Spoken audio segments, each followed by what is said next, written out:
Hey everybody, what's good? It's your boy Chris here to share a little something that I think we all can enjoy. Are you tired of rolling up to Popeyes and finding out that they've sold out of their chicken sandwiches again? Well, I got something for them, and when I'm done, so will you. Alright, ready? Let's go. Let's get your ingredients. Some brioche buns, sliced pickles, self-rising flour, cornmeal, this is optional, mayonnaise, this is also optional, buttermilk, salt, Lawry's irregular, black pepper, cayenne pepper, paprika, canola oil, and your chicken. Now you can use either breast or the thighs, but in this scenario I'm just going to use the thighs because I'm not going to lie to you, I like dark meat.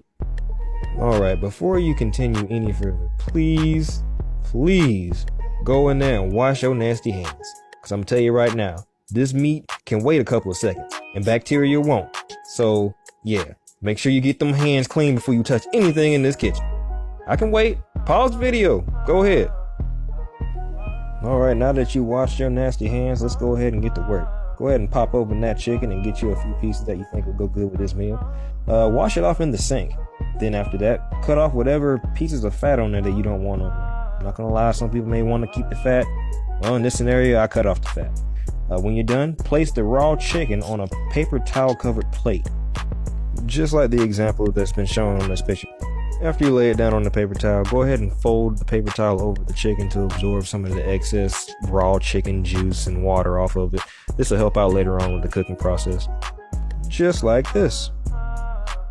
Alright, go ahead and take that chicken and transfer it over into a sturdy bowl. Make sure that bowl is around medium size. This is where your seasoning and the mixing of your batter is going to probably end up commencing at. Once you got your chicken in your bowl, go ahead and get your seasoning. In this situation, you're going to get 1 tablespoon of your cayenne pepper, paprika, black pepper, salt. You can use this kind, or you can go ahead and use your Lawry's right here. And you throw it in there to make it look just like that. Grab yourself a pair of tongs and mix it around and make sure all the seasoning gets covered all in there, and hopefully you'll have something that looks like this. If you do, congratulations, pat yourself on the back because you've been paying attention. Now, without any further ado, let's continue. Alright, you're going to go ahead and get yourself 2 cups of that self-rising flour that I was talking about. Take that and the same seasonings you put on the chicken before, throw it into a separate bowl and mix it together to make it look something like this right here. Set that to the side for a second, get yourself a clean bowl because we're about to work on the batter. With that batter, you're going to need yourself 2 whole eggs such as this. Next up, you're going to get yourself half a cup of this delicious buttermilk that we talked about earlier. Pour it all up in a bowl and then beat that thing like it owes you money and the rent is due on Monday.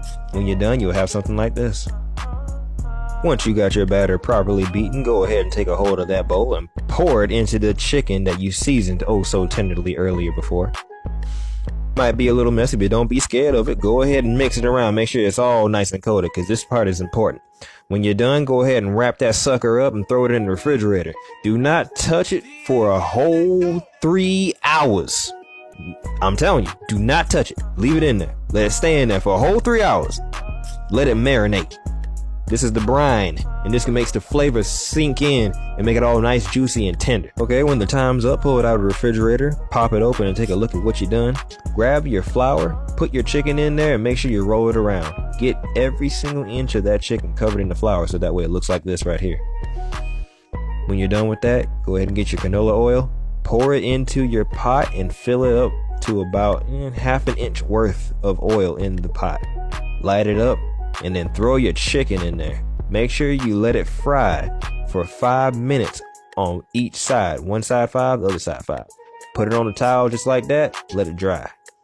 Now, here comes the part that most people don't like, the mayonnaise. If you don't want mayonnaise, just skip this part. If you do, continue forward. And I'll just continue how to make the spicy mayonnaise. It's not that hard, so just follow along. You want to go ahead and basically just throw down yourself half a cup of that mayonnaise and go ahead and grab yourself some seasoning. Whenever you grab your seasoning, just keep mind of the cayenne pepper and the paprika. Douse that thing with a little bit of hot sauce or some Tabasco. Mix in about a tablespoon of each in there. Now we're almost done. Get your dill pickles and your brioche buns. Go ahead and slather that mayonnaise on there. Put your pickles on there, and then hi-yow! Your sandwich is done. Now be sure to enjoy.